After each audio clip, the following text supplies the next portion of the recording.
ம் ம் hi hello friends, எல்லாம் எப்படி இருக்கீங்க? நல்லா இருக்கீங்களா? எல்லோருக்கும் இனிய மாலை வணக்கம். இப்போ நான் ஈவினிங் ஸ்நாக்ஸ் என்ன பண்ணியிருக்கேன் தெரியுமாண்டா? சரிதா, நான் போண்டா போட போகிறேன். இது என்ன மாவு தெரியாமல் போட்டிருக்கேன்? மக்காச்சோள மாவு, கடலை மாவு, கார்ன்ஃப்ளவர், வெங்காயம் எல்லாம் போட்டு ஈவினிங் போண்டா தான் ஈவினிங் போண்டா போட்டுட்ருக்கேன். இன்னைக்கு evening snacks tea with bonda தான் நாங்கள் போட்டுட்ருக்கோம். எல்லோரும் சாப்பிட வாங்க. இது வந்து வீட்டிலே பண்ணால் ரொம்ப ஹெல்த்தியாகவும் இருக்கும். யாரும் கடையிலேயும் உடம்பு சாப்பிடாதீங்க, சரியா? என்னையே மாதிரி நீங்களும் வீட்டில் இதை மாதிரி சமையல் பண்ணி சாப்பிடுங்க.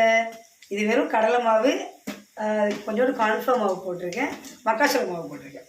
ஓகே, உங்களுக்கு வீடியோ பிடிச்சா லைக் பண்ணுங்கள், ஷேர் பண்ணி கமெண்ட் பண்ணுங்கள், மறக்காமல் சப்ஸ்கிரைப் பண்ணுங்கள். Okay, bye friends. எல்லோரும் டிஃபன் சாப்பிடுவாங்க. டிஃபன் இல்லை, ஸ்நாக்ஸ். ஓகே, பாய்.